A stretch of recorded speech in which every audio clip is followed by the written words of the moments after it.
everyone. So now let's continue the discussion and I will be discussing the main point of child development. Number one, domains of child development. Child development is divided into 4 key domains po. And these areas will help us to understand on how our children grow and how they learn in overtime po. And the number one is the physical development. This physical development, this includes the changes in the body of the children, the muscle growth, and the coordination. For example po, yung baby, diba yung mga baby like mga 8 months, something ganun po.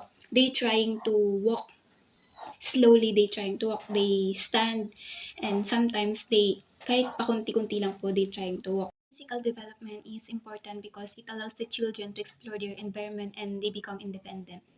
And next naman po is the cognitive development. When we say cognitive development, it includes the thinking of the children, the problem solving, and the learning of a child.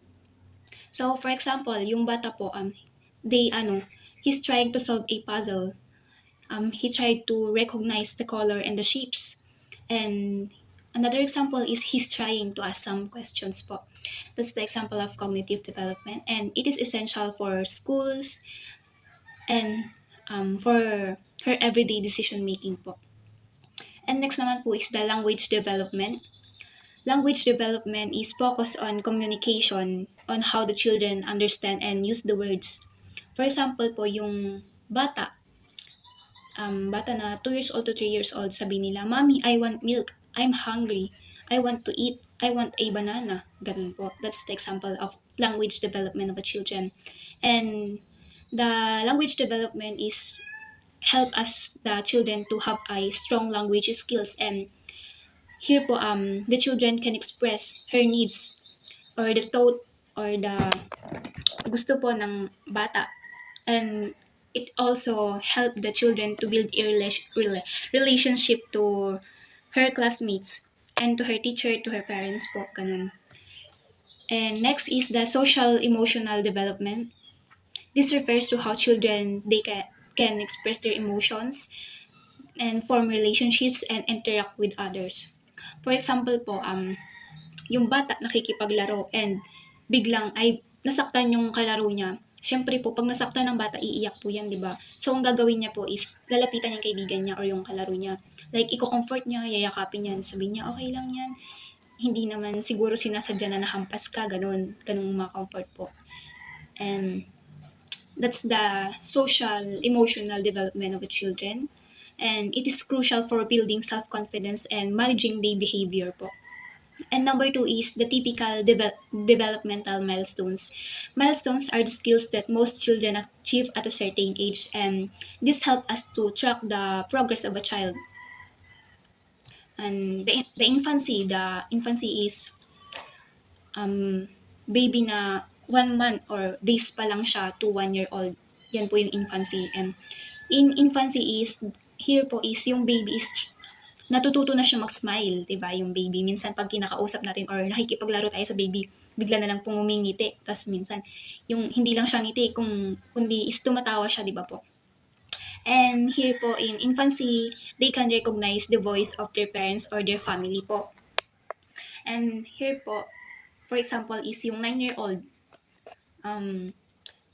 nilapag siya ng mother niya sa baba and nakita niya yung toy niya. Ang ginawa ng baby is, gumapang siya and kinuha niya yung toy niya para malaro niya po. That's the infancy. And next is the toddler. Yung toddler po is 1 year old to 3 years old po. And the toddlers are the children na they are the curious, they active, and dito na po is fast learner na rin po sila. For example, they walk, they talk, they sing, and they explore everything po. For example is yung baby po, halimbawa, nakita niya yung mommy niya, nagtitimpla ng milk niya. Sabi niya, "Mommy, I want milk." Ganun lang sentence niya, "I want milk. I'm hungry." Ganun na po yung mga words ng mga toddler. And next is the preschool. The preschool is 3 years old to 5 years old po. Here naman po, the children begin to develop their relationship, the friendship sa mga classmates nila, sa mga teachers nila. And here po is natututo na sila mag-follow ng rules, some instructions and guides po. And dito po is na-improve na rin po yung language nila, yung skills nila. on how they how they speak. Yan po, that's the preschool. For example po, dito sa preschool is yung baby tuloy, yung 4 years old na bata, nagdo-drawing na siya ng car, ng flower, ng something na maiisip niya is nado-drawing niya na po. And another example po is yung bata, like, nagbabasa na po siya, nag-storytelling na siya. Hindi lang siya nagbabasa sa isip niya, but nagre-read na siya, binabasa niya na yung nasa books. Ganun po. That's the preschool. And remember that every child po is unique and some may reach milestones ng maaga or early and yung iba naman po is hindi. So, okay lang po yun basta po may progress po yung isang bata. Next po is number 3, signs of atypical development. Not all the children or hindi po lahat ng bata is nagde-develop po ng sabay-sabay or sa discussion ko po na ano ba yun? Sa tamang age, like yung 3 years old, dapat nakakapagsalita na siya ng medyo mahabang sentence. So, hindi po. Yung iba po, may mga signs po na hindi pa po sila masyadong nag-develop or kumbaga sinasabi ng iba na pag-iwanan. Hindi naman pangit na magpakinggan yung na pag-iwanan. Siguro po kulang lang po siya sa communication or kulang lang siya sa turo. Ganun. So, for example, dito is speech delay. If a child is not speaking as expected, they may need a support. Like I said kaganina, may mga bata na, halimbawa, 4 years old, nagsasalita lang siya ng mga basic word like sabi niya lang mama, papa, yun lang po yung alam niya na words, like paulit-ulit mo lang yun na maririnig sa kanya. And that's okay po kasi po we can teach the bata naman po. We can teach the child as a future educator or as a parent po. We can teach them po. Basta po tinuturuan natin sila everyday, mag-i-improve po yun. Basta nakikita natin may improvement and may progress naman po kasi yan. So, wag lang tayo magsawang turuan yung mga bata na yun nga po yung sa speech delay po. And next is the motor delay. Motor delays, dito po yung mga bata is they struggles with their movement and coordination.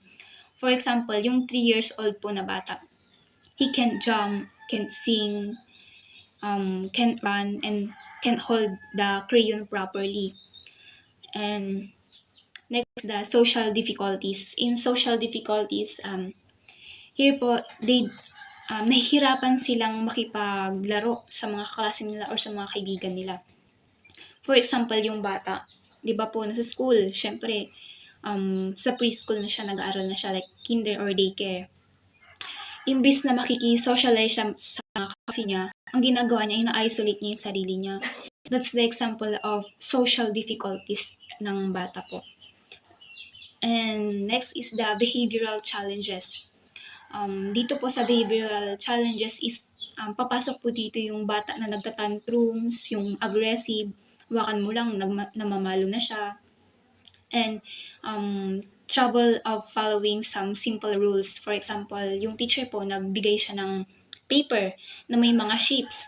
And nakalagay po dun is color yellow, dapat yung mango, color orange, yung orange. Yun po is the basic instructions or guides po ng teacher. Pero, yun nga po sa behavioral challenges, hindi po yun gagawin ng bata. Like, yung mango na sinabi doon na kulay yellow, ang gagawin ng batang yung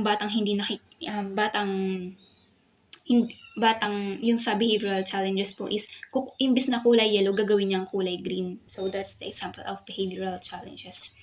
And, if any these signs po is nakita natin sa isang bata, as a parent or teachers, it is important po na humingi tayo ng tulong. Halimbawa po ikaw na teacher, yung bata na, yung estudyante mo, hindi sumusunod sa'yo, like may sarili siyang mundo.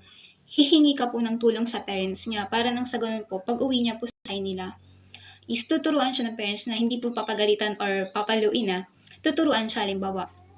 Before siya mag-sleep, bibigyan siya ng task or ng paper para mag-color or magsulat, ganun po. Yung mga simpleng bagay lang po yung mga simpleng bagay na pagsusulat, pagkulay-kulay, pagdodrawing is nakakatulong po yun to mag-improve yung bata. So that is very important for us na malaman natin na pag nakita natin yung mga sign na yun, huwag nating papabayaan yung bata. Instead is tulungan po natin sila to magkaroon po ng improvement. And early intervention can make a big difference po sa future ng isang bata, sa future development po ng isang bata. And in conclusion po dito sa report ko is mahalaga pong maiintindihan natin yung area ng development ng isang children or ng isang bata. Kasi po yun nga po, like I said kaganina, we can help the children to be a better para magkaroon sila ng improvement. And as a future educator or parents, we need to be observant, to have a patient yung maging, wag tayong mabilis maging mainitin yung ulo. Like, porket hindi nakikinig sa yung bata, isusukuan mo na. Dapat magkaroon tayo ng eagerness na mas turuan or tutukan natin yung batang yun.